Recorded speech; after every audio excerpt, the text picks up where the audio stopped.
Halo selamanya, selamat datang di Parlemen Pola Pikir. Kali ini kita kembali lagi di episode spesial karena kali ini perdana kita kedatangan tamu perempuan mewakili wanita. Boleh perkenalkan namanya? Halo Sobat Parlemen Pola Pikir, perkenalkan nama aku Rizkia Nazla, biasa disapa dengan Nazla. Nazla. Kesibukannya apa sekarang Nazla? Kalau aku sekarang sedang menduduki bangku perkuliahan semester 1 di Universitas Muhammadiyah Palangkaraya, tepatnya Prodi Ilmu Hukum. Ilmu hukum. Kenapa jadi ngambil hukum? Ada keluarga atau memang motivasi di situ? Di situ karena memang cita-cita dari awal terkait remaja dan lebih ke pidana gitu Bang. Jadi kan banyak kasus-kasus sekarang itu seperti kekerasan pada perempuan dan anak, dan itu juga sebenarnya berkaitan dengan remaja Bang kalau dikulik lebih dalam dari situ. Nah, karena saya ini juga sangat tertarik yang namanya dengan revolusi pemuda-pemudi, lalu juga terkait kekerasan pada perempuan dan anak, dan ternyata setelah saya kulik-kulik lagi memang jurusan hukum ini yang paling tepat dan sejalan dengan cita-cita saya ke depan. Berarti concernnya memang di hukum untuk membela emansipasi wanita dan Iya, anak ya iya, khususnya. betul.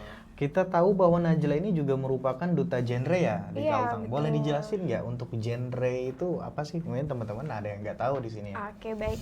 Jadi kalau duta genre itu sendiri, genre itu adalah singkatan dari duta generasi berencana. Nah, generasi berencana di sini adalah wadah di mana seorang remaja itu dipersiapkan, Bang. Jadi sebenarnya genre ini adalah wadah dari, oleh, dan untuk remaja itu sendiri. Jadi isinya juga sebenarnya remaja-remaja juga, remaja-remaja di provinsinya masing-masing. Dan di sini mereka dipersiapkan penyiapan kehidupan berkeluarga bagi remaja. Nah, mungkin di sini kadang orang bisa salah kaprah juga, Bang. Maksudnya di sini kan penyiapan kehidupan berkeluarga, apa nggak sudah terlalu jauh?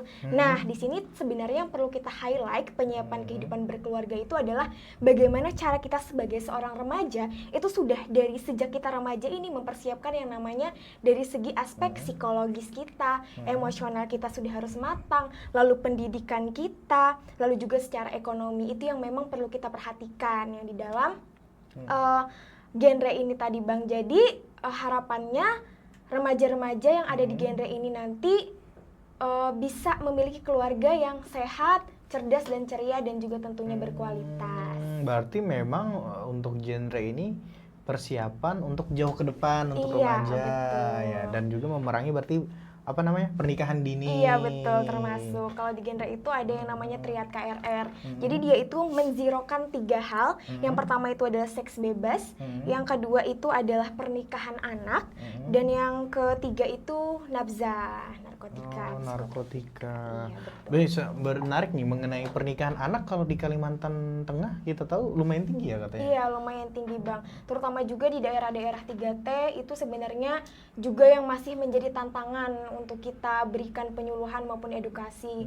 Seperti kita tahu mungkin dalam segi mobilitas sebenarnya itu lumayan susah untuk dijangkau, tetapi disinilah genre itu berperan juga Bang. Jadi kami bukan hanya mungkin turun ke lapangan, tetapi kami juga giat dalam mengedukasi, memberikan penyuluhan, memberikan materi-materi itu juga dengan memanfaatkan yang namanya teknologi. Terus juga melalui siaran radio seperti itu. Berarti broadcasting, Iya, betul. konten ya. Betul. Oh, boleh disebutkan nggak daerah 3T itu apa ya tadi? Daerah 3 itu terluar, terdalam, dan terbelakang. Tertua, terdalam, dan terbelakang. Ya kita tahu memang pernikahan dini merupakan salah satu problem ya. Iya, betul. Karena kebanyakan ya mohon maaf ada yang beranggapan bahwa daripada sekolah mending nikah aja karena perempuan pasti balik ke dapur. Ada Iya, yang beranggapan gitu kan? betul. Ada juga orang tua yang lebih baik mementingkan anaknya kerja aja. Itu. Berarti Najla kalau di genre udah berapa lama nih? Kalau Nazal sendiri di genre itu udah dari tahun 2022 Bang. Iya, jadi dia tahapannya tuh sebelum menjadi seorang duta genre, kita itu masuk ke dalam pusat informasi dan konseling remaja di sekolah.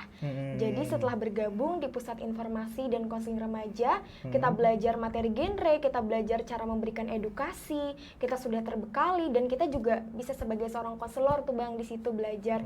Nah, ini adalah salah satu syarat kita untuk bisa mendaftar sebagai seorang duta genre. Seperti itu.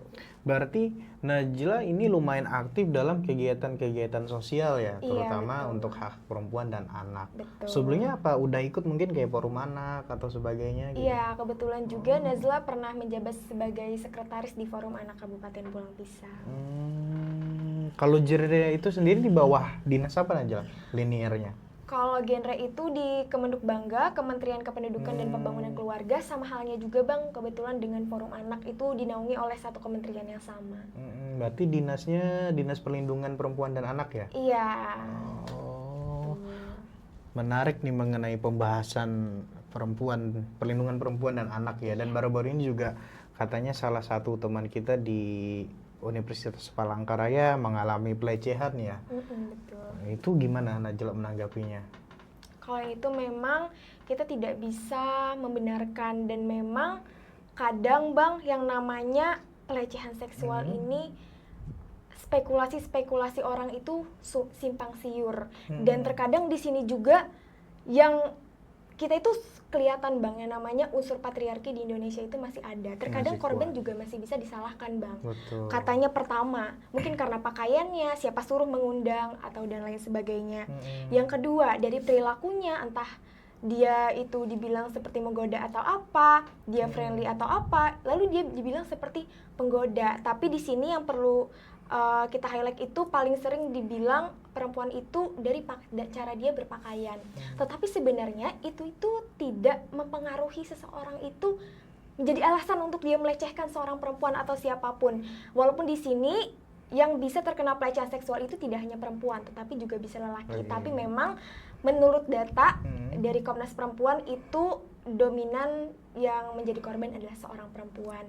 Nah, dari sini sebenarnya perlu kita highlight juga, perlu kita ketahui bersama juga, pelecehan seksual ini kita tidak bisa yang namanya menyudutkan korban karena dia salah cara berpakaian atau apa. Ini semua kembali lagi bagaimana cara kita itu stop untuk menjadi seorang pelaku. Jadi bagaimana cara kita itu berpikiran agar kita tidak bisa memandang rendah seseorang, kita tidak bisa untuk mencuri harkat dan martabat seseorang. Di sini bukan berarti perempuan itu semuanya mungkin pakai baju panjang atau apa, tiba-tiba pelecehan seksual itu 0% seketika. Tetapi bagaimana cara kita, diri kita sendiri, dimulai dari kita, itu stop untuk menjadi seorang pelaku. Jadi harapannya di sini kita juga bisa mengedukasi diri kita sendiri terlebih dahulu, dan kita tahu bahwa pelecehan seksual ini adalah hal yang tidak bisa kita tolerir dan perlu kita tekan kasusnya. Ya, semoga harapannya teman kita yang ada di Universitas Palangkaraya tadi kasus ini agar bisa lebih terangkat lagi dan cepat diproses. Oke, itu bagus banget tanggapannya tadi. Berbicara nanti tadi juga Najla ada bahas soal patriarki ya. Ya betul, patriarki kita, budaya kita masih memang patriarki sekali ya Najla ya. Kalau pandangan Najla sendiri, kalau apa ya, tahap pemahaman perempuan mengenai patriarki sendiri di Indonesia udah gimana nih, terkhususnya di Kalimantan Tengah ya, karena kita tahu dalam pemahaman patriarki ada beberapa ya kawan-kawan kita yang baru belajar akhirnya salah kaprah gitu, padahal kan tujuan dari patriarki itu tadi menyamakan apa ya, bukan kedudukan ya, status sosial antara laki-laki dan perempuan. Cuman kebanyakan kadang ada dari laki-lakinya menganggap pihak patriarki perempuan ini rese gitu ya, terlalu merendahkan laki-laki. Terus ada juga yang dari perempuan ini menganggap bahwa jatuhnya malah hate, membenci laki-laki secara langsung. Kalau Najla sendiri gimana pandangannya tentang patriarki ini? Jadi memang perlu kita ketahui bersama, ini sebenarnya juga sudah ada di penjelasan poin MDGs, Millennial Development Sustainable Development Goals. Terus ada dari SDGs, Sustainable Development Goals. Itu kalau di MDGs itu kan kemarin targetnya di 2015 itu di poin ketiga ada yang namanya kesetaraan gender. Terus kalau di SDGs, Sustainable Development Goals, itu ada di poin kelima terkait kesetaraan gender. Nah, di sini sudah dijelaskan bahwa yang maksudnya kesetaraan gender itu bukan berarti kalau misalnya perempuan ini harus menyusui, harus melahirkan, dan laki-laki juga harus seperti itu. Atau misalnya laki-laki itu harus mencari nafkah nih, dan perempuan itu harus mencari nafkah juga seperti itu. Sebenarnya bukan seperti itu, tetapi di sini kesetaraan gender yang dimaksud adalah bagaimana tadi status sosialnya itu sama dalam dia memiliki hak berpolitik, bekerja, bernegara.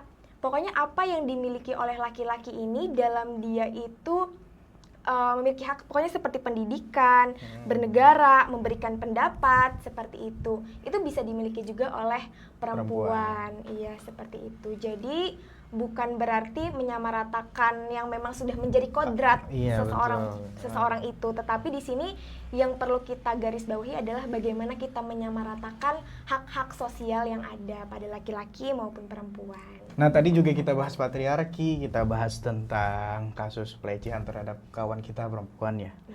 Kalau Najul sendiri, mulai dari bangku sekolah, pernah nggak mungkin menemui perilaku yang kurang pantas yang dilakukan oleh teman-teman laki-laki atau di lingkungan Najul sendiri, dan gimana cara kita menanggapinya? Sebenarnya ada salah satu perilaku yang lumayan banyak dinormalisasikan di lingkungan kita, tapi sebenarnya kita tidak sadar bahwa itu adalah sebuah pelecehan seksual, yaitu adalah catcalling. Nah, ini seringkali kita temui entah di lingkungan sekolah kita atau lingkungan masyarakat kita. Ini lumayan dinormalisasikan tanpa kita ketahui. Jika korban yang diberikan catcalling ini merasa serisih, itu sudah bisa termasuk sebagai kategori pelecehan seksual, dan ini juga bisa dipidana karena ada hukum yang memang mengatur tentang catcalling ini sebagai kategori pelecehan seksual seperti itu. Verbal ya berarti ya? Iya, betul. Oh, lumayan banyak nih. Abe pernah catcalling, pernah nggak? Abe pernah catcalling belum, Be? Kameramen pernah catcalling nggak? Nggak. Ini menarik, kita bahas perempuan dan lain-lain.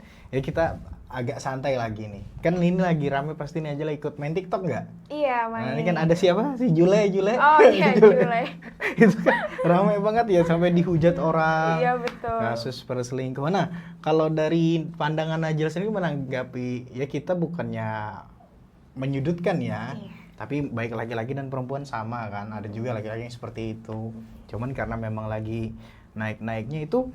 Kalau dari pandangan Najla yang aktif dalam dunia sosial, khususnya untuk membela hak-hak perempuan dan anak, Jula itu masuk kategori apa tuh?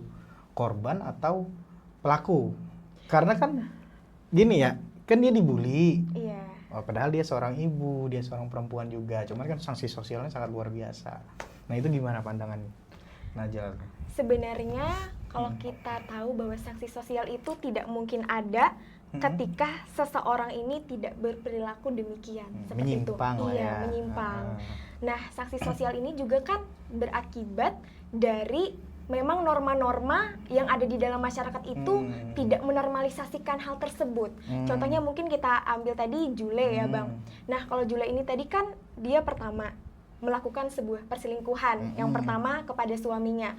Padahal dia itu sudah berkeluarga dan memiliki seorang anak. Di sini perlu kita pertanyakan apakah di sini dia sebagai seorang ibu itu sudah memberikan hak-haknya kepada anak-anaknya seperti itu. Nah, lalu dia melakukan perselingkuhan lagi yang kedua. Nah, ini kepada pasangan sahabatnya sendiri seperti itu. Nah, dari hal-hal yang dilakukannya ini tadi maka timbullah sebuah sanksi sosial. Sebenarnya memang pro kontra juga ya, Bang, karena memang pembulian yang ada di agak berlebihan iya, lumayan berlebihan. Tetapi kembali lagi ini lumayan kontroversial juga. Kita harus bijak lah menanggapinya. Iya, tapi setidaknya berkat Jule laki-laki ada pembelaan sekarang. Bercanda ya, bercanda. Ini juga menarik ya tadi mengenai Jule, terus ada juga ya beberapa kasus memang lumayan ramai, mohon maaf, dari selebritis perempuan ya, kayak Inara, Jule juga baru-baru ini. Cuman sekali lagi ya kita sebagai orang yang berakal, bermoral ya jangan ikut melakukan pembulian ya, meskipun dia salah gitu. Kalau Najla sendiri selama ini gimana? Kalau istilahnya kan ya tahu lah Najla nih baru semester 1, kayak pasti mengenal apa yang namanya cinta-cinta monyet atau gimana gitu. Nah, sebagai duta genre apa pernah nggak mungkin suka sama orang terus gimana bijak menanggapinya dan hal sebagainya gitu? Tentunya salah satu tanda kita sebagai seorang remaja itu, remaja ini kan transisi dari anak-anak menuju ke dewasa. Nah, tanda-tandanya itu salah satunya adalah menyukai lawan jenis. Puber lah ya. Iya, masa pubertas itu salah satu tandanya adalah menyukai lawan jenis. Nah, kalau Naza sendiri sebenarnya juga pernah kalau kayak kagum gitu dengan seseorang dari prestasinya, dari bagaimana cara dia itu bisa berdampak kayak gitu bagi daerahnya, bagi orang-orang di sekitarnya. Nah, kalau Nazla menanggapi itu sendiri, Nazla menjadikan hal itu sebagai sebuah motivasi. Jadi di situ. Nah, tapi kalau di sini kan juga Bang, banyak orang zaman sekarang mungkin karena media sosial ini luas ya, kita sudah bisa mencakup informasi ini, informasi itu, sehingga sekarang itu juga tidak jarang kasus yang namanya toxic relationship seperti itu. Nah, kalau di genre itu dia lebih diedukasi terkait bagaimana memiliki hubungan yang sehat, pacaran yang sehat, pacaran yang tidak beresiko, seperti itu. Kita harus tahu dan kita harus memiliki yang namanya self boundary, batasan diri, hal-hal apa saja yang boleh kita lakukan, hal apa saja yang memang harus kita hindari. Ini ada istilah apa ya? Aku pernah baca tangki cinta. Karena Iya, kalau tangki cintanya nggak penuh tuh nanti ke pasangan terlalu over. Tapi Iya, kalau sudah penuh dari orang tuanya dia bisa betul. membatasi dirinya kayak gitu ya. Ini juga menarik katanya ada toxic relationship. Ini kan yang paling rame apa ya di sosmed ya? Apa Be? Apa? Avoidant. Oh iya, avoidance. Najwa Sifat pernah avoidant. menemui teman atau ya teman dekat mungkin yang avoidant Najwa? Oh pernah, Gimana Nazla caranya? punya salah satu itu lumayan dekat sama Nazla. Hmm. Dia itu memiliki sifat avoidant, tapi di sini tidak bermaksud juga sebagai self diagnosis atau apa. Nah, dia itu tipe orang yang kalau dekat sama orang, tapi dia itu tiba-tiba merasa, kayaknya aku membebani seseorang ini deh. Kayaknya aku takut deh kalau bakal disakiti ke depannya kalau aku terlalu jauh merespon atau bagaimana. Padahal dia ini sebenarnya sudah di umur yang lumayan matang untuk memulai suatu hubungan gitu atau menjalin hubungan yang lebih serius seperti itu. Jadi sebenarnya bukan di level yang masih puber seperti itu. Nah, tetapi di sini dia itu memiliki yang namanya sifat avoidant tadi. Jadi dia itu lebih cenderung selalu menghindar. Kalau ada yang mendekati menghindar karena alasan-alasan itu tadi. Pertama, karena dia merasa minder. Yang kedua, dia merasa takut untuk disakiti. Dan ternyata sebenarnya setelah bercerita lagi lebih dalam, curhat-curhat, itu sebenarnya juga akibatnya dari masa lalu yang dialami. Seperti itu. Ada permasalahan-permasalahan yang memang traumatis seperti itu. Sehingga membentuk sebuah sifat yang namanya avoidant ini. Lagi rame kan karena memang generasi sekarang ya, terutama Gen Z lumayan melek soal apa namanya mental health. Iya betul. Kalau di genre aja yang diajarkan mungkin kayak soal-soal menangani mental health, mungkin kayak anxiety dan lain-lain ada. Oh iya. Nah kalau di genre itu sendiri sebenarnya saya juga sebagai seorang duta genre itu berperan selain sebagai seorang yang memberikan penyuluhan, itu Nazla juga berperan sebagai seorang konselor sebaya. Dimana kan dinilai bahwa sebenarnya dari data itu teman-teman yang remaja nih itu dinilai lebih sering bercerita kepada teman sebayanya daripada orang tuanya sendiri. Maka lahirlah yang namanya konselor sebaya ini sebagai seorang pendengar bagi seorang remaja itu. Nah, kalau kita sebagai seorang konselor sebaya itu kita tidak diminta untuk menghakimi ketika seseorang itu bercerita. Tetapi langkah pertama untuk menjadi seorang konselor sebaya itu ketika seseorang ingin bercerita dengan kita itu pertama harus bertanya dulu kepada orang tersebut. Apakah dia hanya ingin didengarkan atau dia juga ingin diberikan saran. Karena orang-orang ini biasanya terbagi menjadi beberapa kategori. Ada yang ingin memang dia meminta saran, meminta advice, tapi ada juga orang yang hanya ingin diberikan validasi, hanya ingin didengar. Kalau orang yang hanya ingin didengar ini tadi tiba-tiba kita hakimi ceritanya, ini malah memperburuk keadaan. Nah, ini yang memang perlu kita highlight sebagai seorang konselor sebaya. Makanya tadi kalau kita tiba-tiba menghakimi padahal dia hanya ingin didengar, anxiety mungkin yang dia miliki atau permasalahan-permasalahan mental lainnya yang dia miliki malah akan semakin memperparah keadaannya. Tetapi di sini sebagai seorang konselor sebaya juga kita tidak 100% bisa juga kalau memang kasusnya sudah lumayan parah. Kita sebagai konselor sebaya di sinilah sebagai jembatan yang menjembatani dan mengarahkan teman ini tadi ke yang lebih profesional lagi.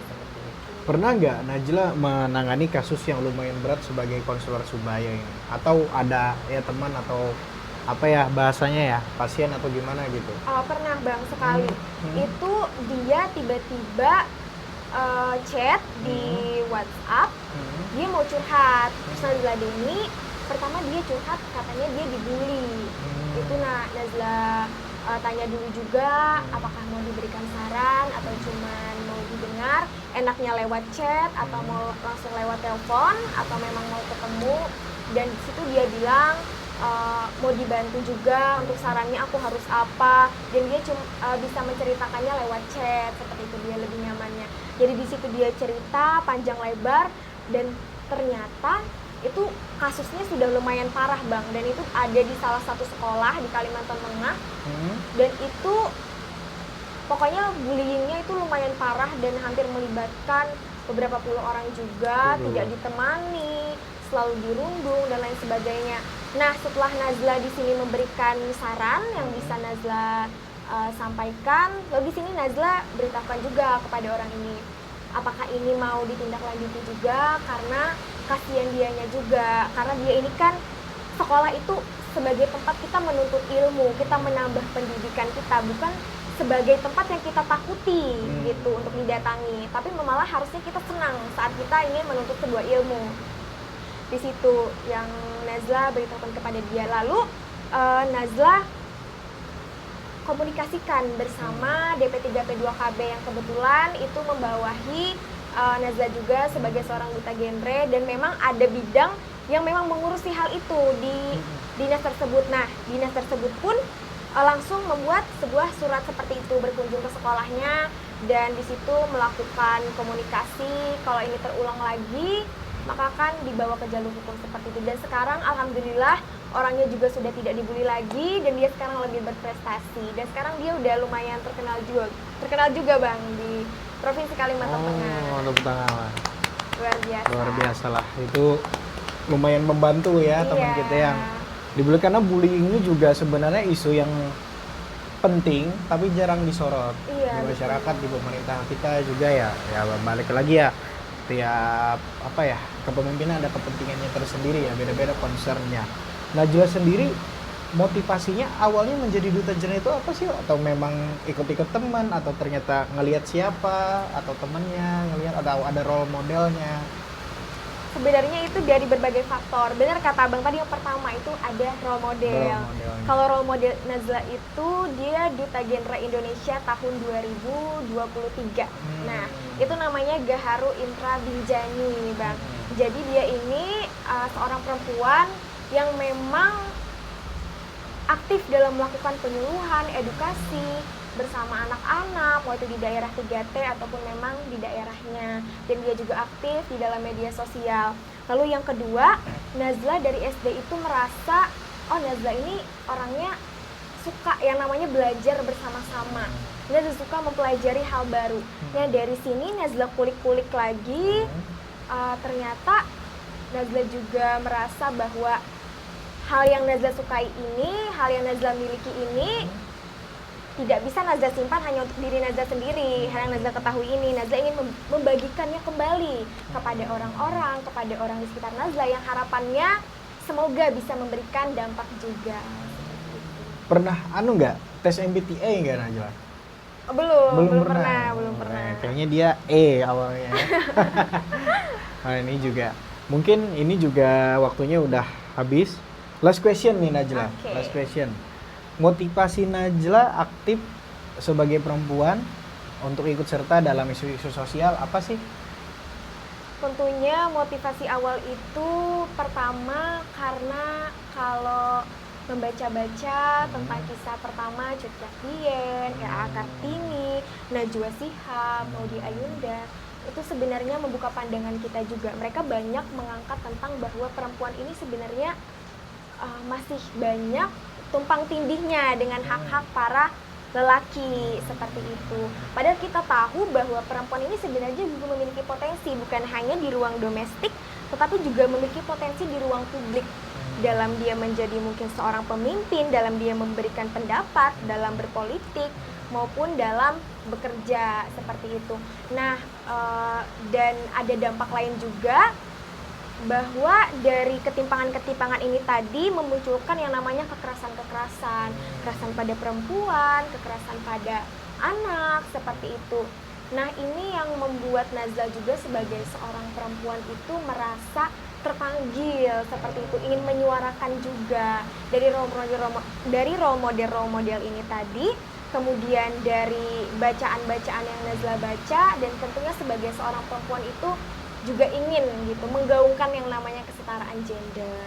Oke, bagus sekali tadi motivasinya dalam memperjuangkan kesetaraan gender.